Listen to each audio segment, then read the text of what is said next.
8 दिसंबर 2024 ये तारीख सीरिया के इतिहास में बहुत अहम हो गई है, क्योंकि इसी तारीख को बशर अल असद सरकार को जनता ने और वहां के कुछ एक्सट्रीमिस्ट ग्रुप ने उखाड़ फेंका है।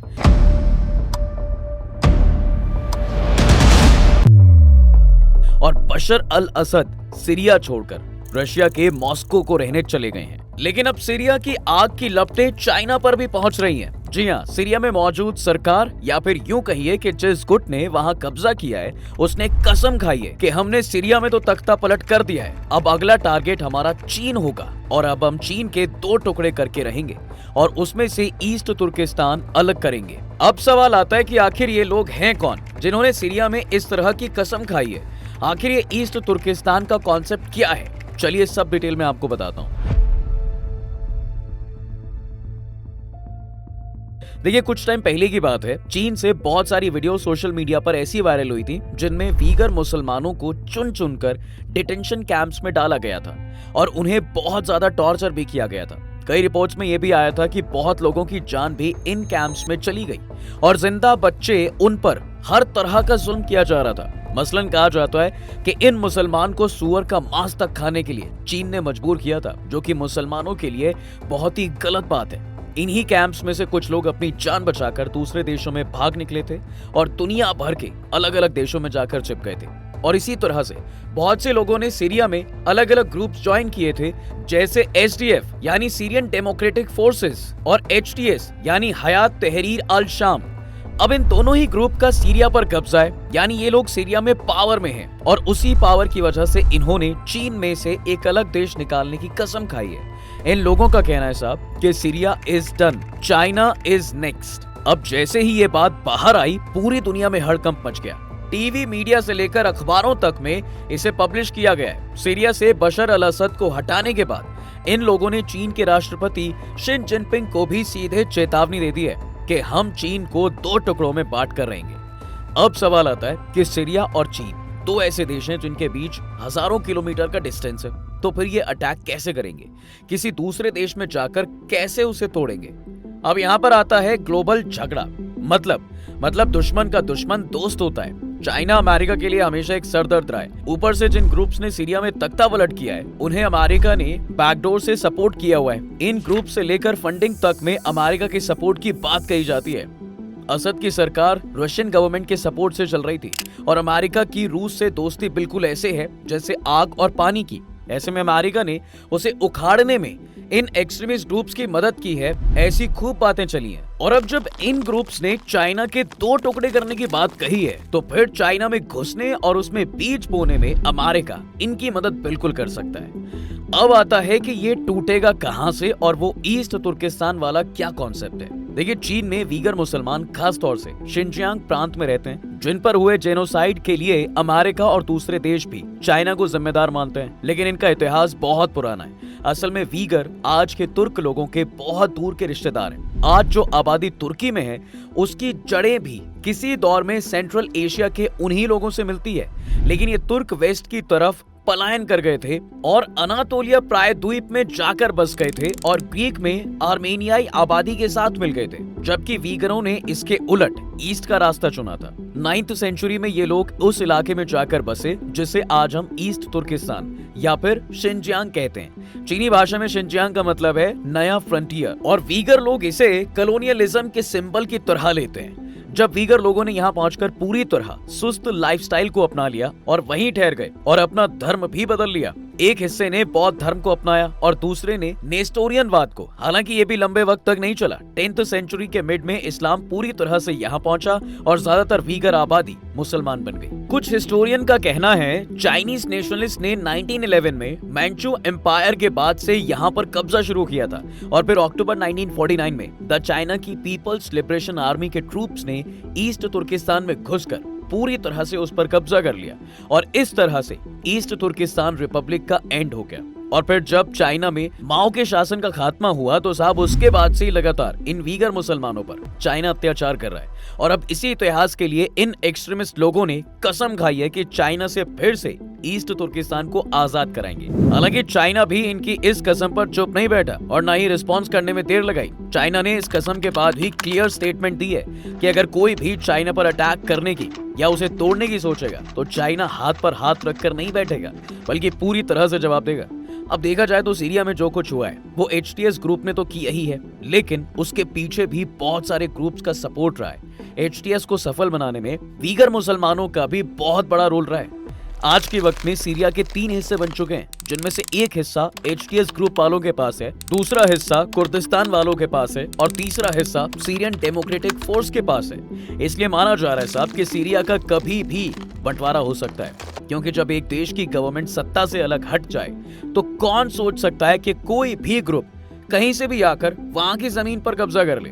रिसेंटली इजराइल ने ही गोलन हाइट से आगे अपने कदम बढ़ाकर सीरिया का बहुत सारा हिस्सा अपने कब्जे में ले लिया है, जबकि दमिश्क और इजराइल के बीच की दूरी सिर्फ 25 किलोमीटर है। सीरिया की सबसे ऊंची चोटी माउंट हमाइनी को भी इजराइल ने अपने कब्जे में ले लिया है, जो कि सिक्योरिटी के लिए एक बड़ा मूव है, क्योंकि ये इलाका जियोपॉलिटिक्स के लिहाज से काफी ज्यादा मायने रखता है। अब अगर वीगर मुसलमानों की बात की जाए तो चीन की टॉर्चर से बचकर भागने में कामयाब होने वाले वीगर मुसलमान कई देशों जैसे इराक या आसपास के देशों में चले गए। वहां पर जाकर उन्होंने लड़ाई लड़ने की ट्रेनिंग ली, हथियार चलाने सीखे, क्योंकि उनका मेन मकसद लड़ाई में पूरी तरह माहिर होने के बाद चीन से अपने साथ हुए जेनोसाइड का बदला लेना था। इस मकसद को पूरा करने के लिए उन्होंने ज्यादा से ज्यादा मेहनत की। अपने इस मकसद को पूरा करने के लिए इन लड़ाका ग्रुपों के साथ मिलकर सीरिया में इनको सपोर्ट करना था। यहाँ पर सक्सेस के बाद फिर इन ग्रुप को ये कहेंगे कि चलो सीरिया पर तो कब्जा कर ही लिया, अब अगला हमारा टारगेट चीन होना चाहिए। अब सोचने वाली बात यह है कि चीन तो बहुत ही ज्यादा बड़ा और ताकतवर देश है। ये सारे ग्रुप या यूं कह लीजिए कि वीगर मुसलमान वाले ग्रुप चीन में घुस कैसे सकते हैं, क्योंकि चीन की तो सिक्योरिटी और फोर्स बहुत ज्यादा पावरफुल है, और खास तौर से अपने देश को वो कैसे आसानी से अपनी सरहदों तक पहुंचने में कामयाब नहीं होने देंगे। और दूसरी बात यह है कि ये ग्रुप चीन में पहुंचने के लिए इतना पैसा और ट्रांसपोर्टेशन और सारी दूसरी हेल्प कौन करेगा? आखिर इतना सारा पैसा और इतना सपोर्ट कहां से आएगा? देखिए, एंथनी ब्लिंकिन ये है अमेरिका के विदेश मंत्री। इन्होंने साफ कह दिया है कि सीरिया में जो एचटीएस ग्रुप है जिसने बशर अल असद सरकार का तख्ता पलट किया है, वो अमेरिकी सरकार के लगातार कांटेक्ट में था। लगातार अमेरिकी सरकार की एचटीएस ग्रुप से बातचीत हो रही थी। इसके साथ ही इजराइल के नेतन्याहू ने तो साफ कहा है कि सीरिया में जो कुछ भी हुआ है ये हमारे प्लान के मुताबिक हुआ है। हमने यहाँ पर अच्छी तरह सोच समझकर बशर अल असद को सत्ता से हटाया है। और अमेरिका ने भी साफ कह दिया है कि हम एचटीएस ग्रुप से लगातार कांटेक्ट में हैं।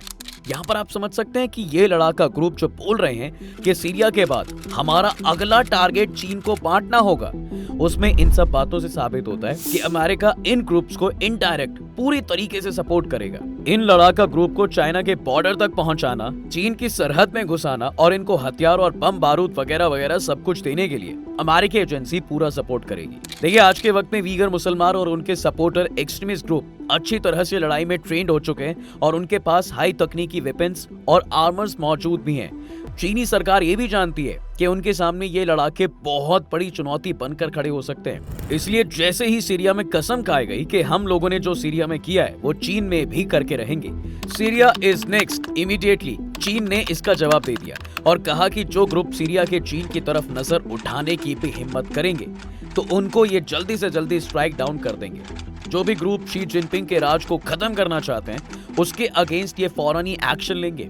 अब यहाँ पर चीन की ये बात बहुत ही तारीफे काबिल है कि उनके फॉरेन ऑफिसर्स हर बात का इमीडिएटली रिप्लाई करते हैं, जबकि इंडिया में कई मामलों में आज भी देखा जाए तो कई दिन बीत जाते हैं और किसी भी बात को जल्दी सीरियस नहीं लिया जाता। चीन के रिप्लाई से हमें इस बात का तो अंदाजा हो जाता है कि चीन अपने देश और अपने देश की सिक्योरिटी को लेकर कितना सीरियस रहता है और इसमें जरा से भी चूक की गुंजाइश नहीं छोड़ता।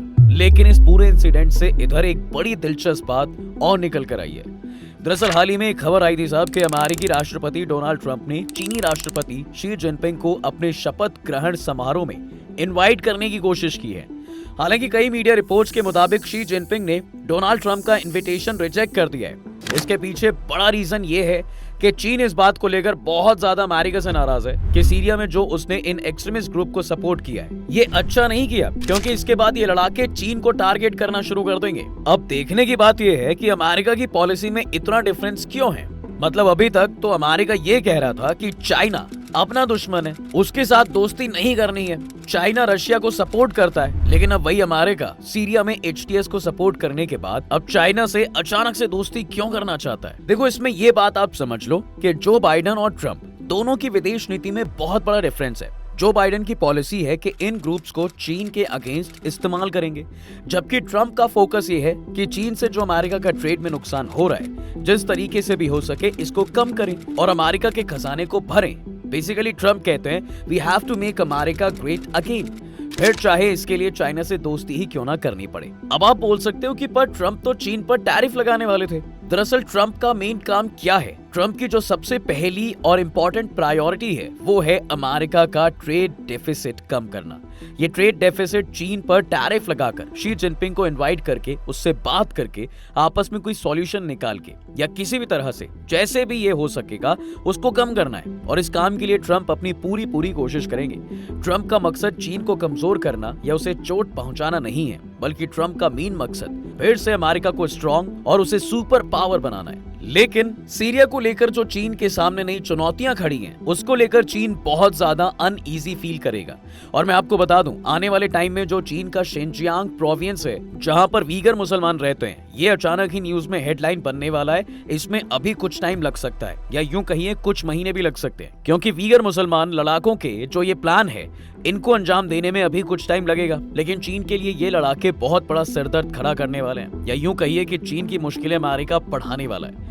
आप मान सकते हैं कि वीगर मुसलमान ही चीन के लिए बहुत बड़ा खतरा पैदा करेंगे, लेकिन उसके पीछे भी काफी हद तक अमेरिका का सपोर्ट इनडायरेक्ट रहेगा, या फिर कुछ और भी हो सकता है। ये भी एक सवाल रहेगा, क्योंकि ट्रंप का क्या रुख रहने वाला है ये तो अभी वक्त ही बताएगा साहब। अब आखिर में बात करते हैं अपनी, माने इंडिया का इसमें क्या है। तो भाई इंडिया का इससे कोई लेना देना नहीं है, और ना ही इंडिया इसमें इंटरेस्ट लेने के मूड में है। हर एक देश की एक टॉप प्रायोरिटी होती है, और फिलहाल अपनी प्रायोरिटी भी वही है जो ट्रंप की है अमेरिका के लिए। यही हमारे देश इंडिया की प्रायोरिटी है, इकोनॉमिकल ग्रो करना।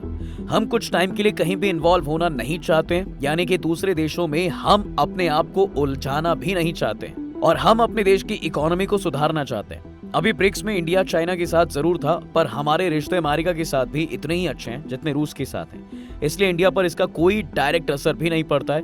लेकिन चीन के लिए ये एक मुश्किल की बात जरूर है, और चीन इसको इतना ईजी लेगा भी नहीं, क्योंकि चीन अपने देश का लगातार विस्तार करने पर लगा हुआ है। जैसे कि आपके सामने तिब्बत का एक एग्जाम्पल है जिस पर चीन ने कब्जा किया हुआ है। हमारे सामने दूसरा एग्जाम्पल ताइवान है, जो कि चीन के कब्जे में। ऐसे में जो देश दूसरे देशों पर कब्जा कर रहा हो, अगर उससे कोई कुछ वापस मांगेगा तो बवाल तो मचेगा। और इनकार इस बात से भी नहीं किया जा सकता है कि ये चाइना है, सीरिया नहीं। सीरिया में सिविल वॉर की वजह से, ISIS की वजह से सरकार कमजोर थी, लेकिन चाइना में ऐसा नहीं है। तो देखना होगा कि ये एक्सट्रीमिस्ट ग्रुप क्या करेंगे। आपको क्या लगता है, क्या चाइना से निकलकर फिर से ईस्ट तुर्किस्तान बनाया जा सकता है या नहीं?